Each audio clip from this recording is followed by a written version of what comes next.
What happened when I wrote my mom a thank you letter? Like, share, subscribe and ring the bell for more videos.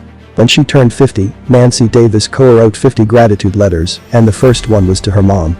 In the waning days of 2015, I decided to mark a milestone birthday by simply saying thank you. My plan was to write one letter each week of that year to someone who had helped, shaped, or inspired me on the road to the person I am today. Nothing fancy. Just one gratitude letter at a time. I later called this letter writing spree my thank you project, and it would change my life in a profound, positive, and lasting way. I have discovered that writing a gratitude letter is one of the most common prescriptions from researchers looking for a way to elevate gratitude levels in their everyday lives. In fact, that's often how scientists test their theories. They have the experimental group write a letter expressing appreciation to someone, while the control group is, I suppose, denied access to stationery.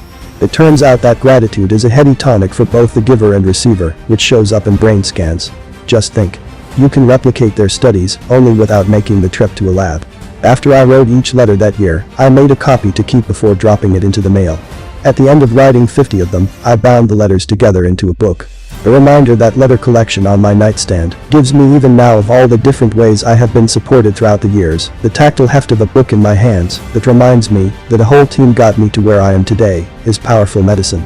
It leaves me, to use a favorite phrase cribbed from my friend Jill, letter number 10, suffused with a sense of well-being. Despite its profound impact, the Thank You Project comes down to 3 simple steps, done repeatedly. See the people, places, and things that make your life richer. Say something to acknowledge your good fortune in your letters. And, by keeping copies of the letters to reread, savor the generosity and support that surrounds you. The first letter I wrote when I started my project was to my mom. I figured I owed her that, having lived rent-free in her uterus for 9 months. I have always been close to Mom, grafted to her hip in the waning years of the 1960s, as she took my older siblings to Little League practice and scouts and after-school bowling at Clover Lanes. Mom and I even look alike.